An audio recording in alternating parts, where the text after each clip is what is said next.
Dear students, अब धैर्य जवाब दे रहा है। काफ़ी सारे लोग जो पिछले कई महीनों से तैयारी कर रहे हैं, बार बार यही जानना चाहते हैं कि एग्ज़ाम कब तक होगा। अभी आयोग में सक्रियता की थोड़ी कमी दिख रही है एग्ज़ाम कराने को लेकर, क्योंकि जब तक कोरोना का प्रभाव नहीं कम हो जाता, एग्ज़ाम कराना किसी भी स्थिति में संभव नहीं हो पाएगा। इस हिसाब से हमारे हिसाब से अक्टूबर के बाद ही अब ये एग्ज़ाम हो पाएगा। हाँ, अगर कोरोना का प्रभाव समाप्त हो जाता तो वैकेंसी जल्दी आ जाएगी। लेकिन ये भी आप जान लें कि अगर आप नए हैं, तैयारियों में आपकी कमी है, तो इसे आप मौके के रूप में लें, बजाय इसके कि आप इसे अभिशाप माने कि एग्ज़ाम नहीं हो रहा है। एग्ज़ाम जल्दी हो जाएगा लेकिन रिजल्ट नहीं होगा, ये कहीं से भी सही नहीं रहेगा। काफ़ी सारे लोगों के प्रश्न ये भी आ रहे हैं कि प्रैक्टिस सेट नहीं आ रहा है जो टॉपिक पर बेस्ड है। तो पिछले 2-3 टॉपिक्स में नहीं आया है, लेकिन अब 11 और 12 नंबर जो आज दिया जा रहा है और इससे पीछे का जो एपिसोड था यानी 11 नंबर, तो 11 और 12 नंबर पर आप अच्छे से रिवाइज करें। इस पर 40 क्वेश्चंस का एक अच्छा प्रैक्टिस सेट आपको आने वाले दिनों में दिखाई देगा। चलिए, आज जो टॉपिक्स हैं उसमें पहला टॉपिक हिस्ट्री से है। हिस्ट्री में हम लोगों ने खेड़ा और अहमदाबाद को पिछली बार लिया था। अब गांधीयन एरा स्टार्ट होगा। गांधी युग में 1919 से लेकर 1947 तक कई सारे फेजेस हैं। आज हम लोग पहला पार्ट करेंगे, पहला आंदोलन, अखिल भारतीय आंदोलन, महात्मा गांधी का असहयोग आंदोलन। लेकिन उससे पहले बहुत सारे घटनाक्रम हैं। आज जो हम लोग केवल असहयोग नॉन कॉपरेशन मूवमेंट करेंगे, लेकिन उससे पहले खिलाफत मूवमेंट है, उसका रॉलेट एक्ट है, जालियांवाला बाग कांड हो जाता है। इस पर कमेटी कौन कौन सी बनी, असहयोग आंदोलन किस किस रूप में आगे बढ़ा, किन किन लोगों की इसमें भागीदारी थी, साथ ही तिलक स्वराज फंड क्या था, किस तरह से ये आंदोलन अंततः समाप्त हुआ। बहुत सारे पार्ट इसमें हैं।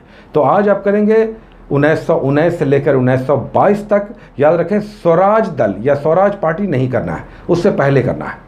तो बहुत इंपॉर्टेंट फेज हो जाएगा 1919 से लेकर 1922 का फेज, गांधी युग का पहला पक्ष। उसके बाद हम लोग आज ज्योग्राफी में जो ले रहे हैं, बड़ा टॉपिक है और बहुत प्रोडक्टिव, बहुत इंपॉर्टेंट है, और ये है पृथ्वी का सौरियिक संबंध। अगर क्रॉन को लें तो वहाँ पर पृथ्वी की गतियाँ हैं जो हेडलाइन है, जबकि लूसेंट में लिखा हुआ है पृथ्वी का सौरियिक संबंध। तो शॉर्ट में अर्थ का सन के साथ रिलेशनशिप इसमें पढ़ना है। इसमें आपको दिन रात कैसे होता है, मौसम कैसे बदलता है, अक्षांश देशांतर क्या है, सूर्य ग्रहण चंद्र ग्रहण क्या है, उसके बाद इक्विनॉक्स क्या है। तो ये सब छोटा दिन बड़ा दिन कहाँ कहाँ होता है, काफ़ी इंपॉर्टेंट सेगमेंट इसमें है। अंतर्राष्ट्रीय तिथि रेखा भी करना है। तो ये चलेगा 2 टॉपिक्स में, चूँकि बहुत इंपॉर्टेंट है। आप आधा पढ़ लें या पूरा पढ़ लेते हैं तो एक बार और पढ़ लेंगे आप नेक्स्ट टॉपिक में।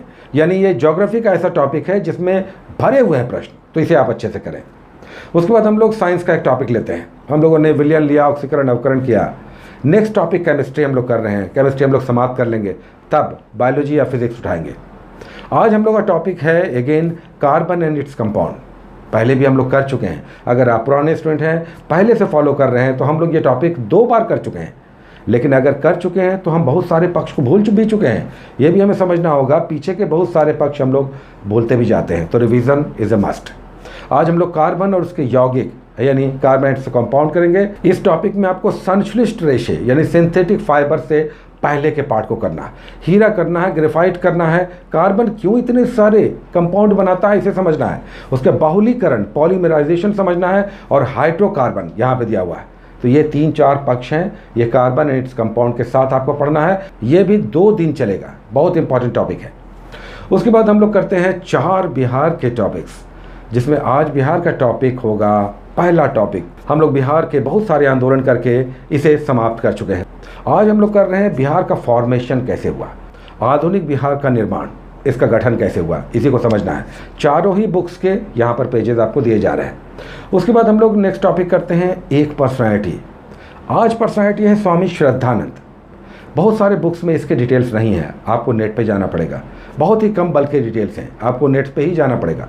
स्वामी श्रद्धानंद एक किसान नेता थे, और ये दरभंगा महाराज के विरुद्ध या किसानों के पक्ष में आंदोलन चलाने के लिए जाने जाते हैं।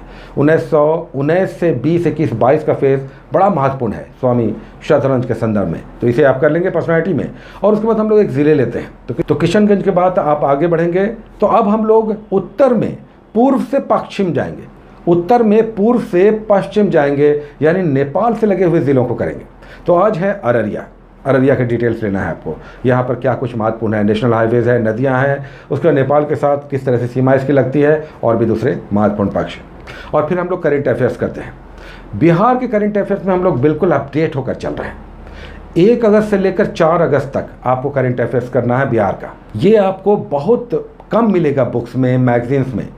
करंट अफेयर्स बिहार पे बहुत कम मैगजीन है। इसमें पेपर सबसे महत्वपूर्ण होता है, डेली का अखबार, लेकिन बहुत सारे लोग नहीं पढ़ते हैं और बहुत सारे लोगों के लिए ये संभव नहीं है, तो उनको नेट पे ही जाना पड़ेगा। आजकल कुछ और यूट्यूब चैनल बहुत सक्रिय हो गए हैं जो बिहार करेंट्स पे देते हैं, आप इसे फॉलो कर सकते हैं। दूसरा, और भी आप नेट सर्च करेंगे, 1 अगस्त से लेकर आपको 4 अगस्त करंट अफेयर्स बिहार का करना है। उसके बाद हम लोग स्पेक्ट्रम से कुछ पेजेस कर रहे हैं। सामाजिक धार्मिक सुधार आंदोलन, राजीव अहिर के आधुनिक भारतीय इतिहास में स्पेक्ट्रम से कुछ पेजेस, 7, 8, 9 पेजेस आज हम लोग करेंगे, जिसमें आज हम लोग रेनेसां को समाप्त कर लेंगे। सामाजिक धार्मिक सुधार आंदोलन जो 19वीं शताब्दी में चला, आज महिलाओं से संबंधित बहुत ही महत्वपूर्ण पक्ष आपको दिखाई देगा कि किस तरह से तत्कालीन भारतीय समाज में धार्मिक, सामाजिक और सांस्कृतिक स्तर पर वहाँ पे सुधार हुआ और अलग अलग वर्गों ने इसमें भागीदारी की और बहुत सारा नेतृत्व भर कर आया, जिसने महिलाओं से संबंधित बहुत सारे सुधार कार्य किए या बहुत सारी संस्थाओं की स्थापना की। यहाँ पर लास्ट में कंक्लूजन पार्ट भी है। स्पेक्ट्रम का लास्ट में 2-3 पेजेस जो होते हैं किसी भी टॉपिक के, जो कंक्लूजन होता है वो बहुत ही महत्वपूर्ण होता है, वो सार होता है, वो यहाँ पे आपको दिखाई देगा। तो स्पेक्ट्रम के आप ये पेजेस कर लें। उसके बाद राष्ट्रीय करंट अफेयर्स में, नेशनल करंट अफेयर्स में आज हम लोग 1 मार्च से लेकर 4 मार्च करेंगे। Date wise online, date wise 1 मार्च से लेकर 4 मार्च 2020 नेशनल करंट अफेयर्स। आज मेंस का क्वेश्चन नहीं है, क्योंकि मेंस का क्वेश्चन भी काफ़ी सोच समझ कर देना होता है, लेकिन डिले हो रहा था इसलिए हमने आज मेंस का क्वेश्चन नहीं रखा है, लेकिन नेक्स्ट टॉपिक में ये क्वेश्चन भी रहेगा। Take care.